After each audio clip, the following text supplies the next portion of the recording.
Across Great Britain, there's a network of canals more than 2,000 miles long, built in the 18th century to be the nation's industrial arteries, where narrow working boats transported Britain's goods. And over the next couple of weeks, we'll be experiencing life along one of the most stunning canals in Britain. A lot of action right here. The Llangollen. Everything I ever expected, and more. That was awesome. Where we'll be learning the skills of the waterways, navigating through locks. Talk about a tight squeeze. Bridges, tunnels. Starting to form like stalagmites or stalactites. Yeah. And even crossing the highest canal aqueduct in the world. Here's our boat, and yeah. And our journey begins in the small English town of Ellesmere. This right here is going to be our home for the next 10 days, and it is the Alpine Swift. And we are not alone because we have the canal boating expert. The Canal King. The Canal King. We'll call him the Canal King. This is David cruising the cut. If you don't already know who he is. You're too kind. Would you call yourself the, you definitely I would not call myself the Canal King by any stretch of the imagination. But you lived aboard for 6 years. Yeah, give us your quick spiel. Okay, about 8 years ago, got very bored with a job and all that sort of stuff, so I just sold my house, bought a narrowboat and went to live aboard and was there for 7 years or so. Sold it last year for personal reasons I won't go into, but basically just spent those 7 years chugging around the canals on the boat. But not just that, so he covers all sorts of things over on his channel, like, you know, history of this, that, the other, the services that are done. Anyway, we've been watching David for the past 5 years or so, checking in, and it's such a different lifestyle, yet still on the water. So it's become a bit of a bucket list item for us to be able to come and live aboard a canal boat and cruise the cut, as they say. And so now here we finally are. I'm really interested to see just how that whole ocean-going sailing experience translates to 3 knots in a channel that is this wide, twisty and turny, and with a 20-ton boat. David's very concerned we're going to be bored out of our minds, and I'm like, I think you forget that we're on passage sometimes for days with nothing, not even a duck. There will be lots of ducks. Yeah. See, so it's going to be so much entertainment. This is going to be lovely. Yes, David is filming a video for his channel too because he couldn't resist capturing a couple of Americans on their first narrowboat experience. Too many clothes for my backpack. So if you want to see what the King of Canals has to say about how we did, then head over to Cruising the Cut.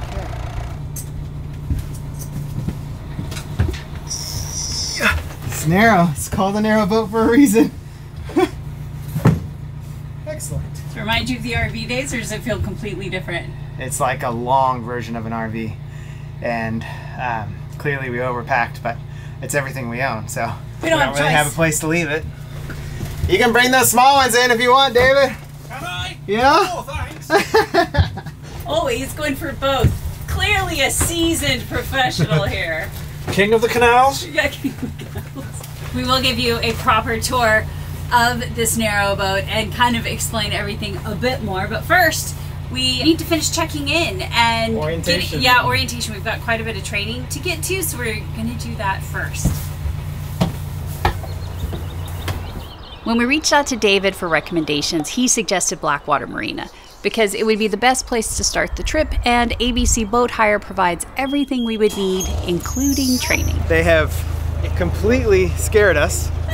We are going to run into walls if we don't pay attention. We are going to flood inside of locks. We could fall off the front if we jump off. Oh my god, this is more exciting than I thought. Yeah, we're spinning around and we're going to go out this tiny little passage under this tiny bridge.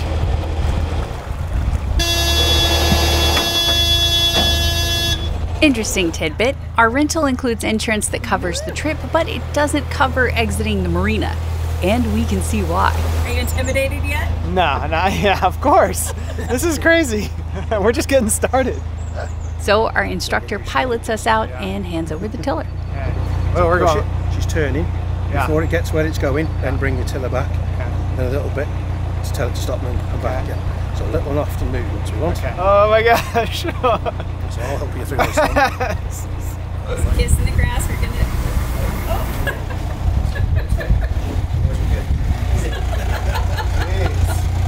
Holy cow, my heart's racing. It's like, I did not expect that. Okay, off to a good start, guys. Thanks. Yeah.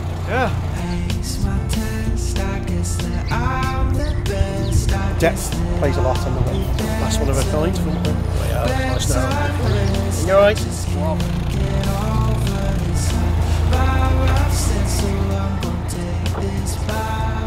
Reverse now. Got a bit of a traffic jam. Major traffic jam. This is what we're going to be in for later. Oh man, it's not even busy season. I can only imagine.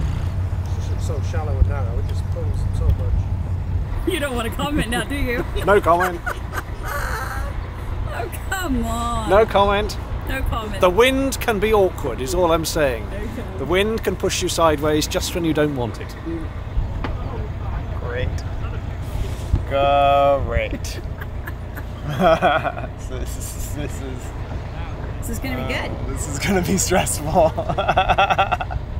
Thank you. Thank you. Yeah. That's it. Hold it extra. You want the back end to leave. Yeah. Front end's gone. Follow it. Okay. Okay. Take it easy. Thanks. All the camera's watching. Camera's always watching. And we're off. And we're off. That's it. We're on our own. And we've been told there's a boat a ways up that may or may not be a problem, and that I've also been told that this is a very complicated spot by the seasoned professionals. I'm very glad that you took it. God, because of all these boats on the corner. All right, David, you just yell at me if I'm doing something wrong. Oh, he's not going to help you. He's going for the best YouTube video possible. He's waiting on you. I want the chaos. Bring on the chaos. Oh, great. I'm rooting for you. Thanks. 2 feet away. Spotting on my screen, tumbling down on me. I hope you feel better about these cards. The little baby was passed out on the ground. Oh, yes, exhausted. Camera action isn't making me feel nervous at all.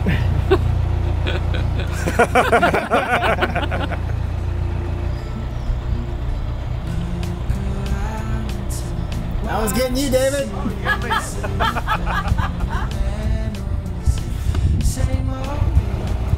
It's my first one. The clouds have gotten moodier. The I wind know. has picked up. Woo!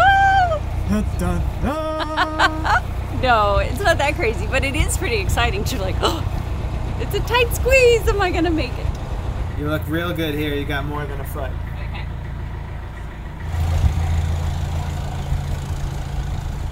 Oh, am I gonna bump back in? Oh, so close. It's so tight. Now I'm gonna bump this in.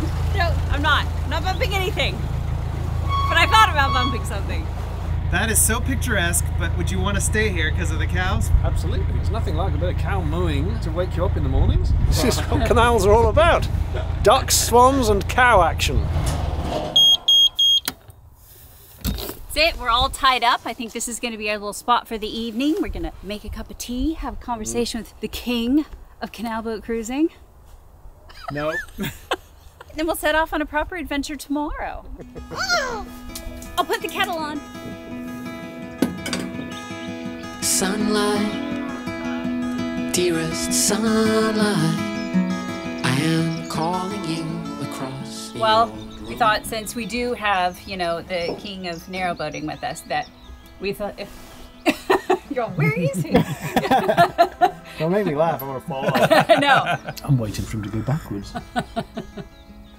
Remember, save the camera. Yeah, exactly. I'm right on the edge. You really are. It's quite unnerving. Give me that and I'm going to show everybody where you're sitting. This is Jason. Like having a cup of tea. On the bow of the narrowboat. In the glorious sun. The glorious sun. The glorious sun. Damn it.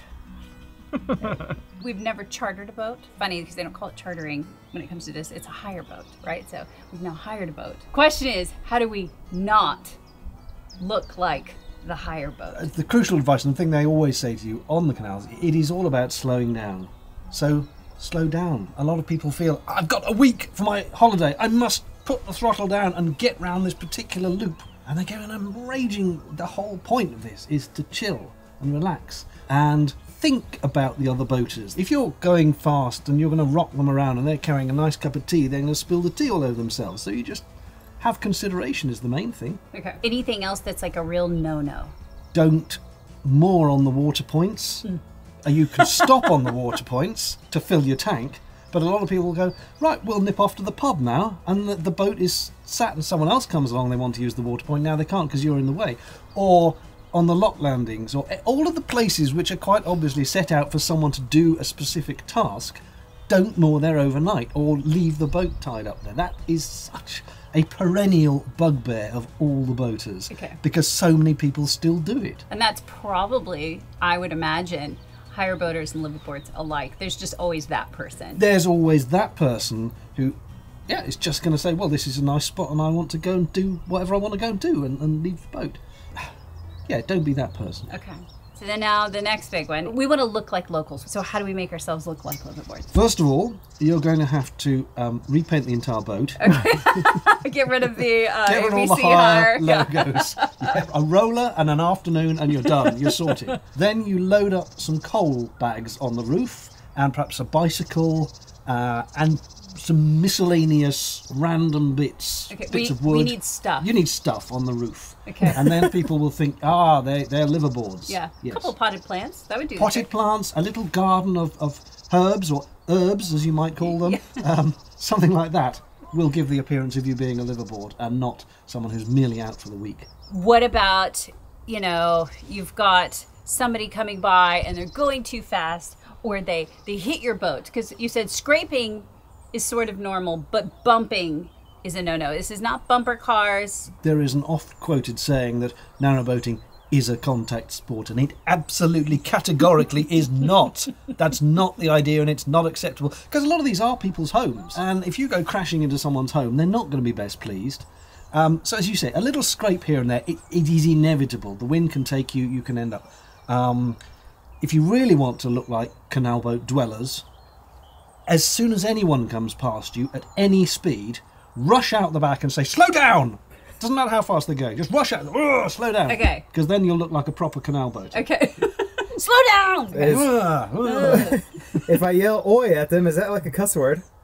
No, oi is perfectly fine. It's normally a sort of summoning word. Oi! Oi! Slow down! Oi, slow down! As opposed to an oik.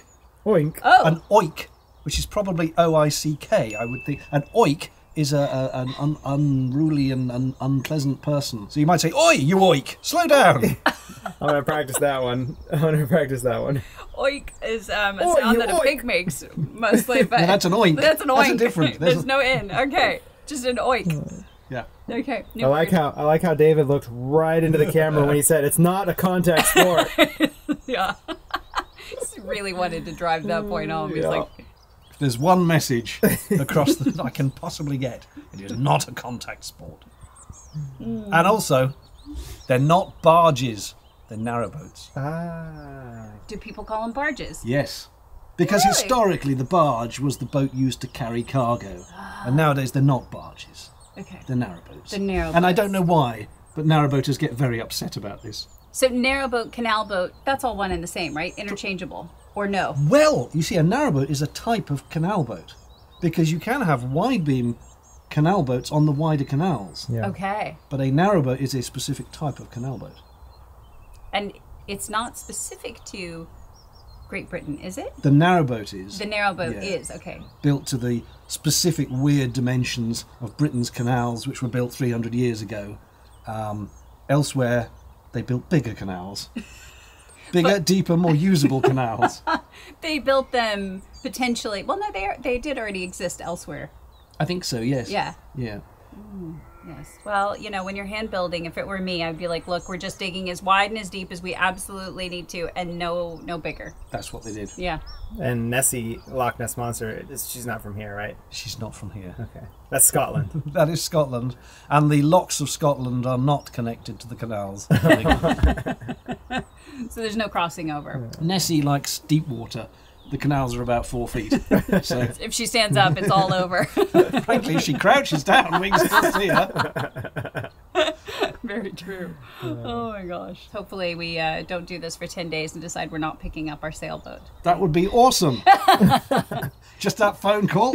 No, we don't need it anymore. Never mind. Buying a narrowboat. We would, yeah. Can we get a refund, please? We are converts to steel boating. Yeah, to steel boating. Probably not, but you never know. Depends on how friendly those cows are. Walk off in completely casual. Pretend it's just you just leaving, like it's normal. You want a cheesy bye? Yeah. Cheerio! Cheerio! You probably never say that, do you? I do all the time. Yes, of course I say cheerio. Okay. Right. Well, cheerio. Thanks, David. I'll see you in a week. See ya. Bye.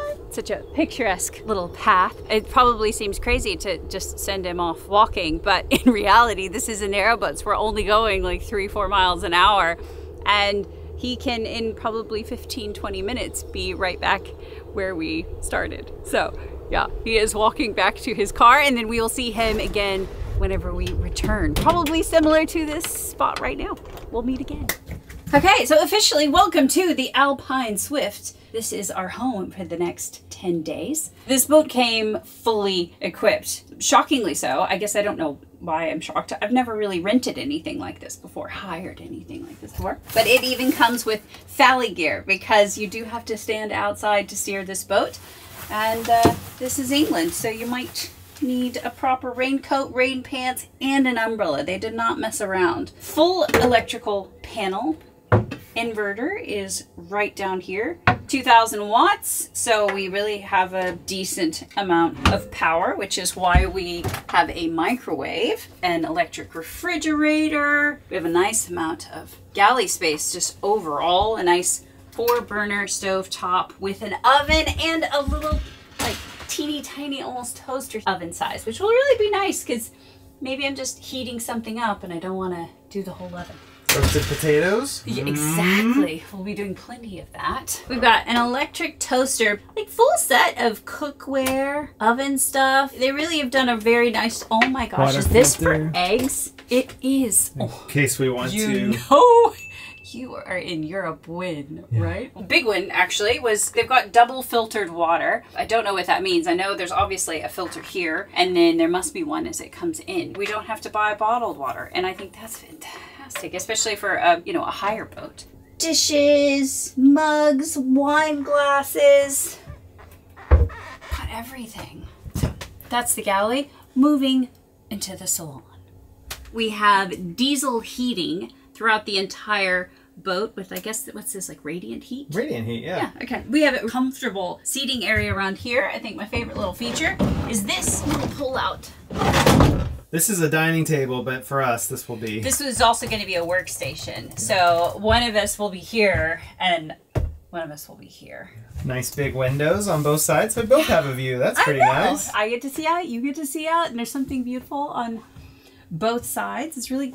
I like it. Oh, and this whole table can be removed.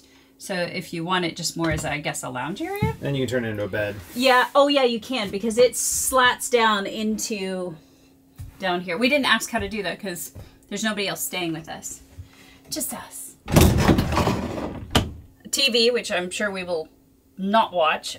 Radio. That I do like listening to local radio. You can learn a lot. Huge cabinet here. Lots of storage again.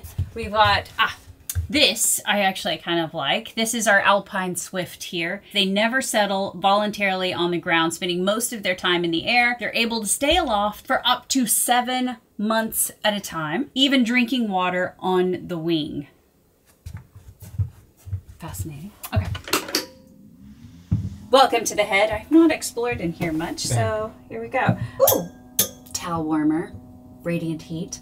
Tecma toilet. A fancy toilet. Nice amount of like sink and storage space here. The shower is actually really nice. I don't know why I'm so surprised, but it's just from the outside when you look at these, they seem short, right? But it's also, because some of it's in the water, but they seem low and they're so narrow, but they're really quite spacious. Just everything goes lengthwise. I look like I've been outside all day in the rain. This is my favorite part. Welcome to the cabin with its own little patio. It's so lovely, you know, so it's like you get to live here and that's what you see out the front. And so that's what we're gonna wake up to. And that's what we're gonna go to sleep to. You can see the stars. Big windows in here. It really, the windows make it. Oh, during the summer, man, we're a little early in the season, so that's why it's still kind of cold. But middle of summer, you just leave those things open. Oh. The closet, it's huge. So this is gonna be great because we've got all of our luggage, which looks like it might fit perfectly in this space, or at least so I'm hoping. We'll find out later when we put it all away. I think that's kind of it. We're gonna unpack all of our stuff, get settled, and then be prepared for tomorrow's adventure. If it's at all like today, it's gonna be good. Real good.